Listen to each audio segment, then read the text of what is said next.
It has been quite a week for President Biden. America's back. And Mitterrand from France. There's been a response from there's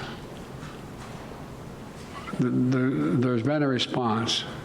I said I'm going to be a president for everybody, whether you live in a red state or a green state. And making Roe v. Wade the law of the land. The president of Mexico, Sisi. The White House now scrambling to respond to the president's many gaffes, and a report by a special prosecutor citing his, quote, poor memory and revealing he, quote, willfully retained and disclosed classified documents. Even the left-wing media acknowledging there is cause for concern. The fact of his age is not something you can rebut. Mm-hmm. You can't tack to, if someone says you're too far left, you can tack to the center. The man is 80 years old. This is becoming a 5-alarm fire for the White House. Mexico? Where did that come from? I mean, that's the only thing anyone's going to remember from this. The problem is this has become a real thing. That is a stubborn problem. That is an obstacle to get, in his campaign moving forward.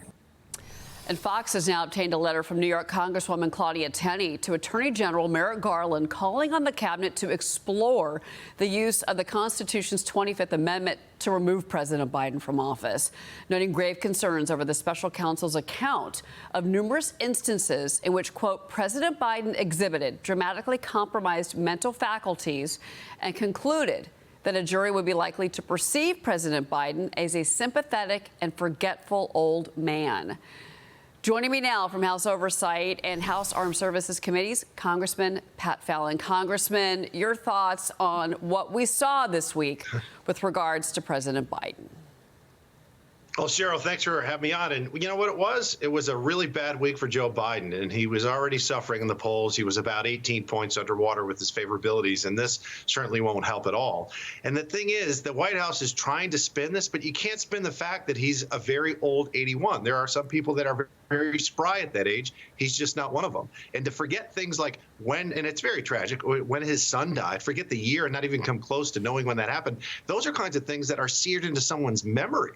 And not knowing when his vice presidential term began and when it ended.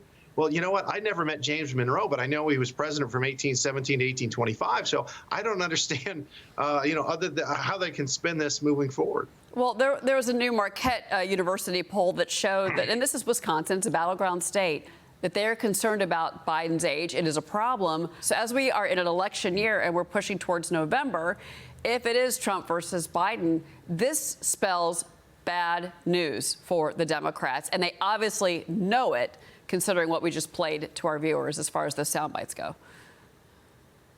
There's no doubt. I mean, President Trump has incredible mental acuity. I do know him, and I have met with him one-on-one in groups, and he's a very young 70-something.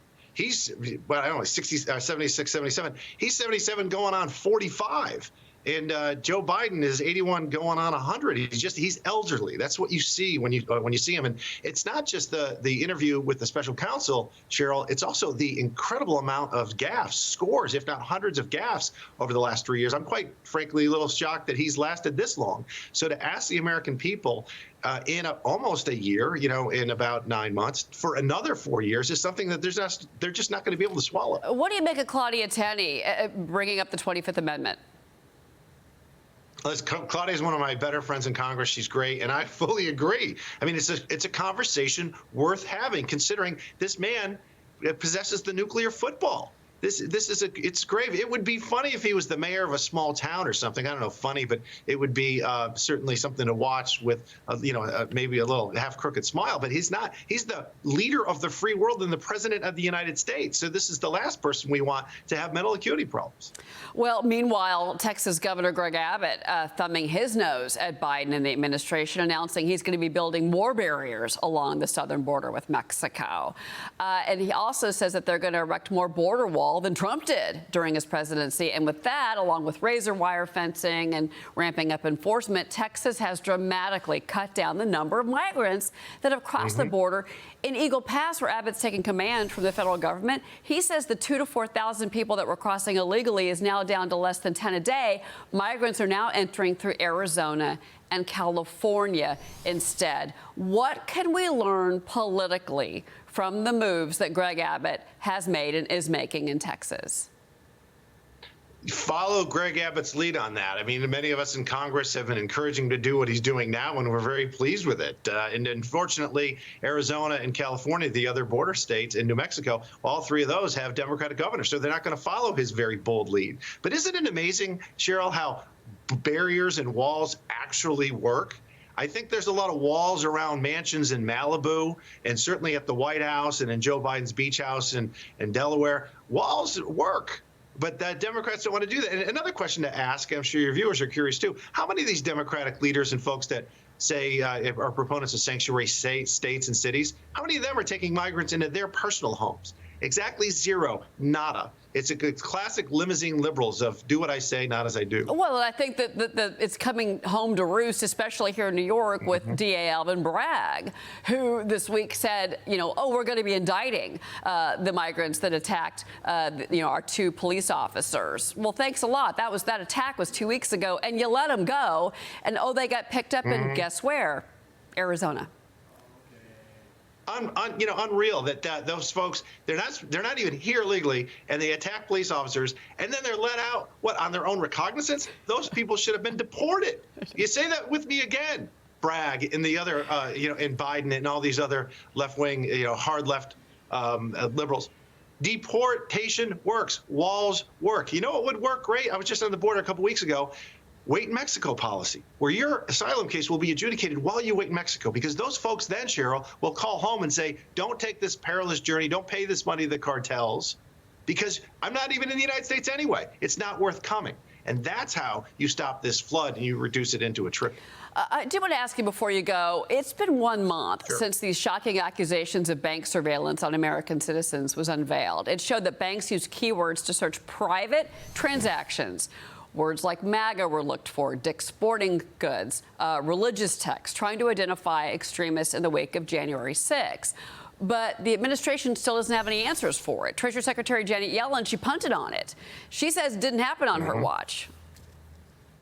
Starting in the Trump administration, there were efforts to work with financial institutions to provide relevant information. And purchasing a Bible is relevant information to determine that these people are extremists. It's ridiculous. It's a shame. I will get back to you with more detailed information when I've had a chance to study this thoroughly. All right, Congressman?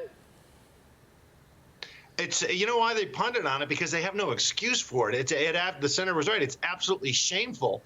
And to say that 70+ million Americans that voted for President Trump are somehow at risk of being domestic terrorists or criminals, and to look at, if you're religiously active, if you actually MAGA, I mean, these are, I'm perplexed and befuddled, and my mouth is agape on this, Cheryl. And so it's something that we're not going to let go. We are going to get to the bottom of this, and the truth's going to come out, and there's going to be consequences for this, and maybe not legally, but certainly because the DOJ is not going to do anything about it. But they're going to pay for it at the polls come November. Congressman Pat Fallon. Congressman, thank you.